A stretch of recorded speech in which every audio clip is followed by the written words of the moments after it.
Welcome back here on the Believe in NFL Draft Prospects podcast. I'm Joe DeLeone, joined by NFL draft analyst Ryan Roberts, and we are continuing on with our positional rankings. Today is going to be the tight ends, a class that really doesn't feature an elite top talent. Certainly no Kyle Pitts in this group, but it has been considered to be a very, very deep class. Ryan, how are we doing today? Good, man. Good. I'm excited to talk about tight ends. Like you said, I think that people kind of have a little bit of misnomer with the class right now because, people are tweeting out, and Jim Nagy, of course, oh, it's a really deep class, which I don't disagree Because with they were at all. all at the Senior Bowl. Well, I mean, yes. I mean, there is definitely some context to that, but I do think that it is a deep class in terms of there's going to be a lot of role players in the NFL, but I think that this class is a little overhyped because I don't see a lot of starters long term into the NFL. But still an exciting class. I think there's a lot of hidden gems, honestly. I mean, we're going to talk about sleepers at one point, and I mean, I had a few guys that I could have written down. So it's a very interesting class, and I think NFL teams are going to be very intrigued to potentially get, especially if you're a team running a lot of 12 personnel or use multiple tight ends. I think that there's a lot of possibilities with this group. Yeah, I feel like the word deep is used a little loosely from time to time, and I that's certainly not wrong about this class, that there are a lot of guys that can contribute and make rosters and stuff. But I think for tight ends, like, that word deep doesn't really apply here, because it's not like there's going to be like a George Kittle necessarily. But like, as you mentioned, there are some quality role players that are good at very specific things that are in this group. Well, I think that you need to be specific on what the depth is, right? Like, this depth for this class, in my opinion, is I think there's a decent amount of depth in terms of developmental guys. Like, maybe they could turn into quality players in the NFL. But I think there's a lot of depth in this class when you're talking about the secondary component of an offense, right? Like, good blockers, good receivers, maybe not the number one tight end, quote unquote, on a roster, but guys that will definitely play in the NFL. But I don't think there's a lot of depth when we're talking about starters. I see maybe 2 to 3 guys that I would be comfortable with starting early on in their careers. And then I see a lot of departmentalized types of players. So I think you just need to be specific about what depth is, because depth can mean a lot of different things. Right, and we're going to go over some of that depth, some of these players that you should keep an eye on for this tight end group. Before we get to that, though, folks, I just want to tell you about today's sponsor, which is Bet Online. There's obviously no football going on right now. The NFL draft is coming up if you want to bet on it, but the premier event that we have going on right now is March Madness. So if you're looking for something to bet on and you're looking for a place to go bet, make sure you head to Bet Online. From all the latest odds, totals, player performance props to where the next fired coach is going to land, Bet Online is the number one spot for all of your sports betting needs. Head over to their website or use your mobile device to sign up today and receive your 50% welcome bonus on your first deposit. Just use our promo code BELIEVE to get started. And it's not just basketball. BetOnline is your source for hockey, boxing, and UFC odds. From sports right down to your favorite Vegas casino games, BetOnline is your number one online wagering destination. BetOnline, the fastest and easiest way to wager on all of your favorite sports and play your favorite games. BetOnline, where the game starts. All right, Ryan, as we did on the Running Back show, let's start with a sleeper. And this is a guy that the first one that you picked is not somebody coming from a small school, but is coming from a situation where they were overlooked and overshadowed by a bigger presence. And I, of course, am talking about Chase Allen from Iowa State, that man who overshadowed him, Charlie Kolar, who's the lesser athlete of the two, but Chase Allen, from the conversations I've had with you, is a fantastic athlete. Joe, do you want my hot take now or later about Chase Allen? You always give us tons of hot takes. Let's get it right now. Here's the hot take, man. I would not be shocked if Chase Allen is a better pro than Charlie Kolar. Is that a hot take? I don't think it's too hot to take. Wait, I got a really stupid question. I mean to cut you off. You know that clip of the Iowa State tight end getting absolutely planted? You know the one I'm talking about, where he waddles in motion. Is that Charlie Kolar? No, that was 89 Dylan Storner or whatever his name was, that came out last year. Yeah, it's a good question though. It's funny, man, because he got planted, but he was actually a really good blocker in last year's class. So that was just kind of funny that the one clip that went viral was him of getting planted on his back. Right. But yeah, But Chase Allen, I say that I think that he can potentially be the better of the Iowa State tight ends long term, because I think that just athletically he's a little bit of a higher tier, and they're both similar size. Coulter's a little thicker, but Chase Allen 6'6 plus, he's 251 pounds, was not able to test fully at the combine, but I mean, I took him as my sleeper to be like the relative athletic score highest scorer for tight ends that were going to participate, because I think he is a really nice athlete. And kind of going back to his high school career, he was a really good track athlete. Now, it was more of a thrower aspect, but 180-foot plus javelin throw, which it shows a lot of flexibility and a lot of explosion, to say the least, right? And I think he had like 34.5-inch vert or 33.5-inch. So he's got some hops. He's got some explosiveness to him. I think he's going to run a relatively good 40. I think he's going to test just good across the board when he tests at Iowa State. So looking forward to seeing what he does there. And he was a guy that was used because they run 2 tight end sets. They run 3 tight end sets in the past. They really are that type of team. So, I mean, Chase Allen still had some production. It was just Charlie Kolar was kind of just a name there, and he was going to get the main volume of receptions. But I think that Chase Allen still has a little more upside than Kolar. Like, Kolar is what he is. I think he's going to play in the NFL. He's going to be solid, departmentalized type of player, because he's got size, he's got length, he's going to be good in the red zone. But you could tell me that Chase Allen's best football is well ahead of him, because I think athletically, again, he's just a little bit of a more explosive, flexible type of athlete compared to Kolar.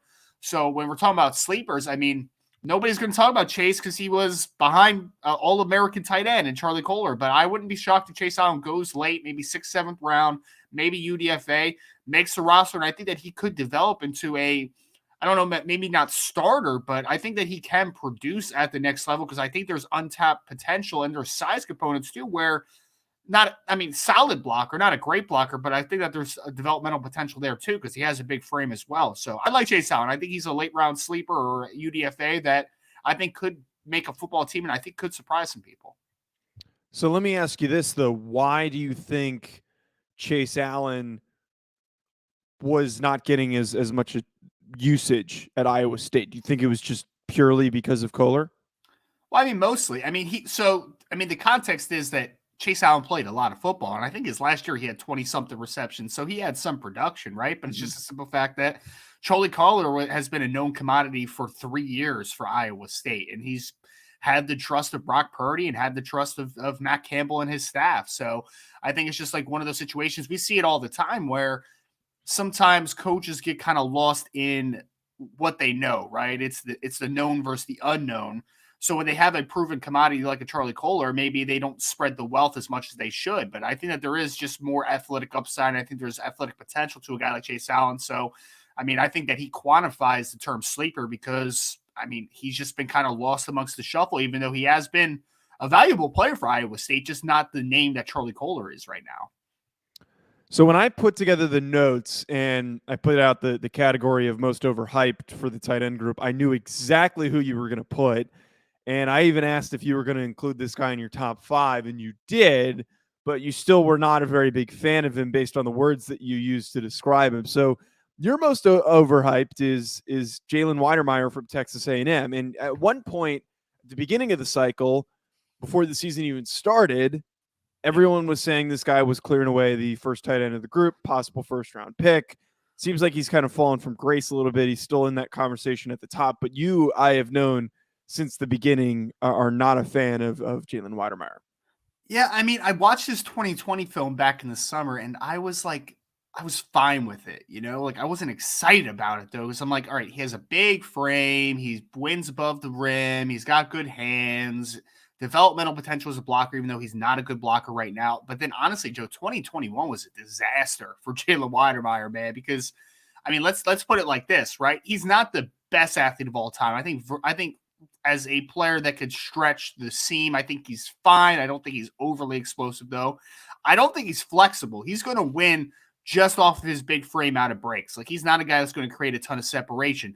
And when you're that type of player, you need to be a consistent catcher of the football. And this year, there were a lot of drops on his film. So the way that he wins it's going to be tough for him to translate if he doesn't remedy the drop issues that he had on film in 2021. And then the biggest part outside of the receiving profile, because I think it's troubling, is at 6'5", 255, 260, whatever he is, he's a bad blocker, which doesn't make any sense because you're just like looking at him, you're like, that guy's a blocker. Like he's going to be. And I don't think that he understands how to attack leverage very well. I think there's a power deficiency, but also I think the biggest thing is I don't think he has great effort there. Like, I don't think he's a dog in the run game. It's just a little difficult, man. So what was supposed to be the big selling point to him was his production as a pass receiver.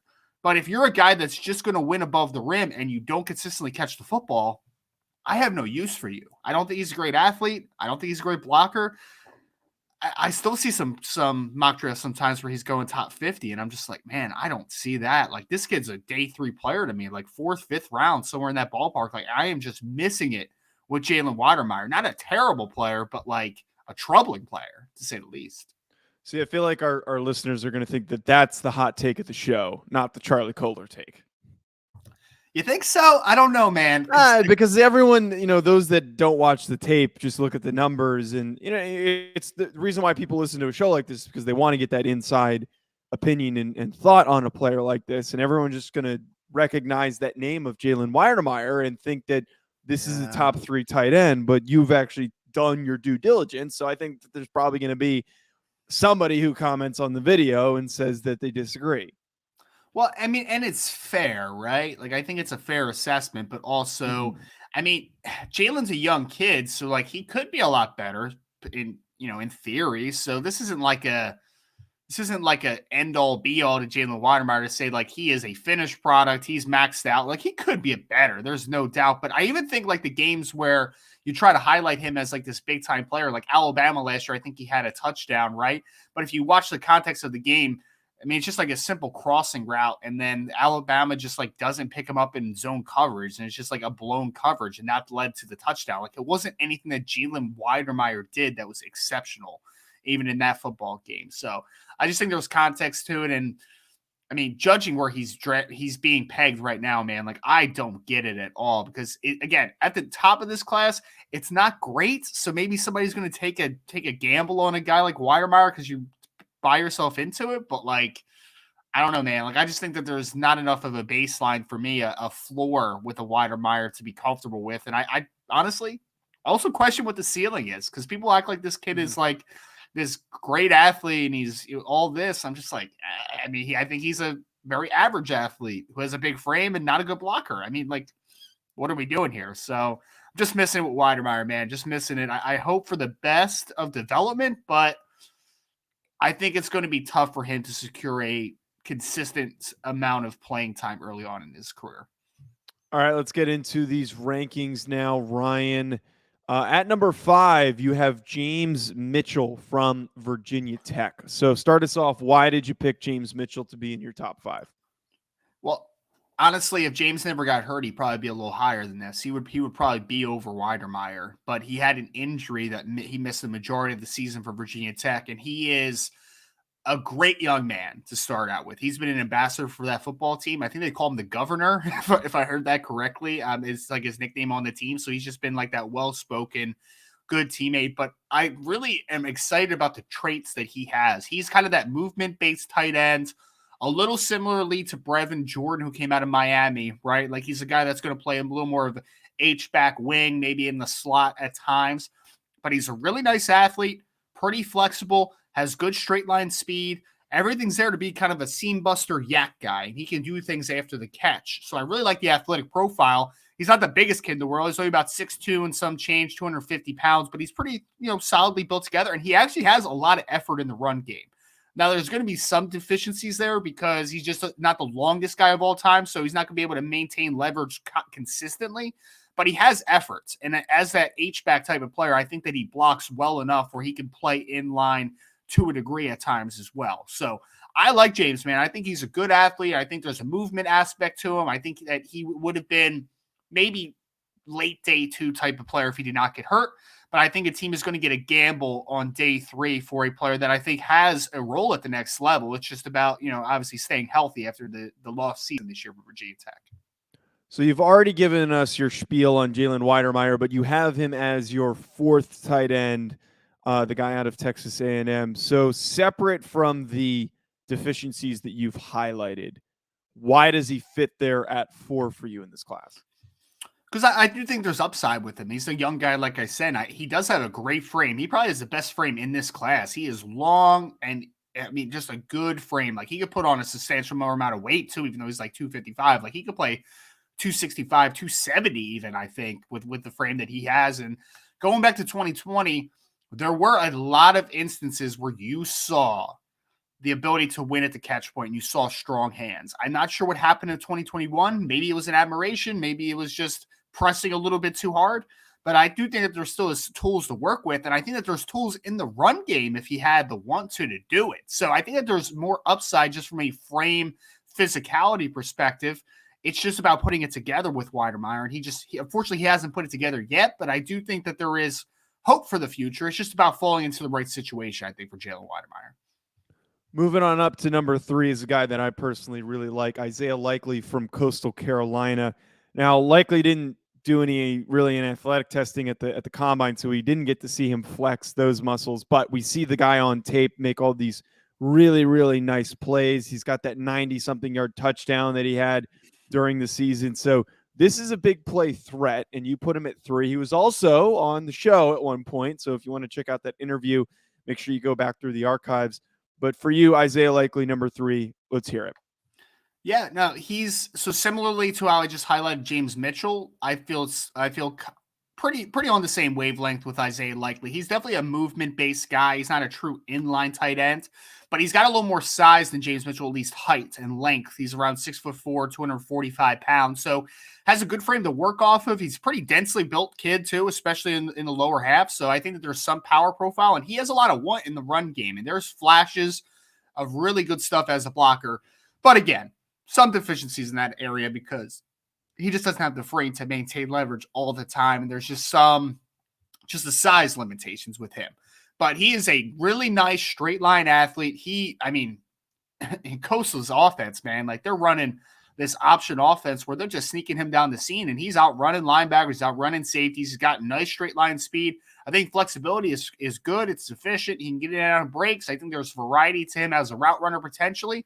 And I think that he has very solid hands and just a very solid baseline as a pass receiving weapon on next level. I think of him a little bit, Joe, honestly, to a what's his name that played with the Giants? Ingram. First name is escaping. Evan Ingram. He's like a better version of Evan Ingram, but not. I mean, like he's not. Don't put that on. He's Isaiah not as Likely. He's not as fast as Evan. He's not as fast as Evan, but he's a better version of Evan Ingram, man. Like that's kind of the usage that you're going to see with him. So he's a receiver playing tight end. Is what you're saying. Kind of, but Isaiah does have good effort in the run game, right? Mm-hmm. Like he does, and I think that he's sufficient enough where he could play some in line and he could play in the H position. I'm just more comparing the fact that like Ingram is a seam runner, right? Like he's an athletic dude that could play in the slot, could play off the line of scrimmage, can do things from the wing and H-back and all that type of stuff. Now, I see similar usage for a guy like Isaiah Likely. Just fortunately for him, at least in college anyway, he catches the ball a lot more consistent than Evan Ingram has during his career. Former New York Giant great Evan Ingram. I saw he just got a new contract somewhere. Stop it. Don't call him. No. We don't. This is the anti-Evan Ingram podcast. Any Giants fan should be in agreement with me on that. I'm going to just not allow you to make that comment. That's all right. But I like Isaiah for a similar role, and I think that he is a good baseline. He catches the football consistently. He has effort as a blocker. So I think that – I almost said Evan Ingram. I think that Isaiah Likely – is going to play a lot of football on the next level. I don't know if he'll ever be the number 1 tight end, but I think he could be. But either way, I think he's going to play a lot of football on the next level. So you bringing up Evan Ingram is polluting your thoughts. So no longer will we ever, when talking about tight ends on this draft show, talk about Evan Ingram. We'll talk about Daniel Jones on quarterback day, though, so we're all good. Are we actually going to? Is that going to get brought up? No, absolutely not. Why would I ever do that? Well, it's a bad quarterback class, so there's plenty of bad quarterbacks to compare it to. Would Daniel Jones be quarterback 1 in this class, Joe? You should be able to answer that question better than I am. It's probably yes, and that's pretty sad. That's very depressing. It's very depressing. I was watching ESPN this morning, and they were doing that bit with Jordan Love if he would be number one in this class, and I feel Yes, like he would. he would be. He It's would. not even He would. close. Yep. All right, back to tight ends. Number 2 for you is somebody who I feel like doesn't get a ton of love in this cycle. His name's just not brought up a lot. I feel like he's not exactly a sexy name, but still a really good tight end. Cade Otton from Washington is your number 2 guy. Why do you have him slotted there? And again, I feel like he's a little bit higher than the consensus pick for where he's slated. Well, the consensus is wrong, Joe. He's a really good player, man. Best blocking tight end in this class, bar none. Fantastic, fantastic blocker. And he was supposed to be at the Senior Bowl, but he was dealing with an injury that cost him the tail end of the Washington season. He also dealt with COVID. I think that knocked him out of 2 games for Washington this year too. And Washington's offense is awful, and they didn't know how to use him correctly because as a junior coming into the season, I think they only played in like 4 games, but he looked really, really good. And then the usage was just weird and not great. And it was a bad football team this year, and it really hurt Cade Otton's production. But he is a 6'5", 245, 250-pound tight end who has mitts, dude. Like, he just does not drop the football. Very smooth. I wouldn't call him overly explosive, but he can get in and out of breaks just fine. He wins above the rim, and he's got some yak ability, too. He's a tough dude to corral after the catch, and he's the best blocker in this class. I think that this kid is a starter at the next level. I think he's going to be a good football player for a while, like kind of like a Dalton Schultz type of player, right? Like nothing flashy, but just like a good. I mean, Dalton Schultz quietly had 800 yards on like 70-something catches this year. Like that's what I anticipate with a guy like Cade Otton. He's just going to be a sneaky good football player in all areas and be a dominant blocker. So he's going to play a ton at the next level. Where do you see him getting drafted in terms of round? I would have said if he was healthy and would go through the process, probably 2nd round, but I think that he's probably somewhere late day 2, so like 3rd round somewhere. But I think someone's going to get a tremendous value because I mean, obviously, I think he's the 2nd best tight end in the class. So I'm sure part of the not stigma, but maybe the reason why he's not as talked up is because of how terrible Washington was this year. But we remember, folks, we don't scout the helmet, we scout the player. Well, it's part of it, and then also, like I said, he missed the Senior Bowl with the injury, wasn't able to perform at the combine, so he's missed the draft process, to be honest. But I would just implore people to go back to the film on him, and then understand a little bit that the usage isn't going to be the highest because their passing attack was awful at Washington.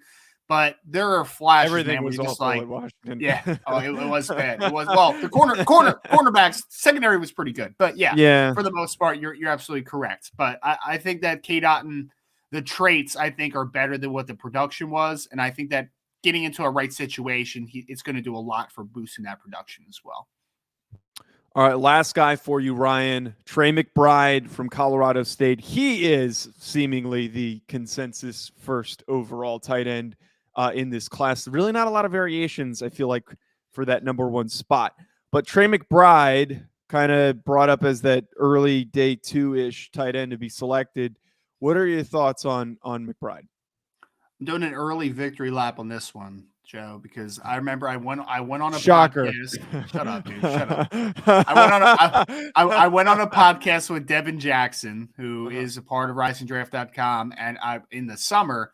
And I remember I said I thought Trey McBride was better than Jalen Weidermeier, like similar football players, but Trey's just better at everything, right? And I feel pretty good about that take right now because Trey is good frame, not a great frame, 6'3" and some change, 250 pounds, but he is a densely built dude who clearly spends a lot of time in the weight room because there is a lot of power there.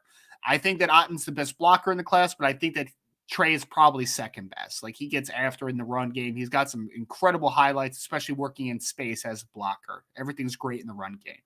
Passing game, the most consistent player in this class. I mean, he had over 1,000 yards this year on like 90-something catches, right? Like, he was the John Mackey Award winner. He was fantastic. And he reminds me a lot of, if people remember, Brent Selleck that used to play with the Philadelphia Eagles, who was a very underrated football player. Because, I mean, Brent Selleck had, I think, like 2 or 3 years where he had like 70-plus catches, near 1,000 yards. Like, he was a really good football player.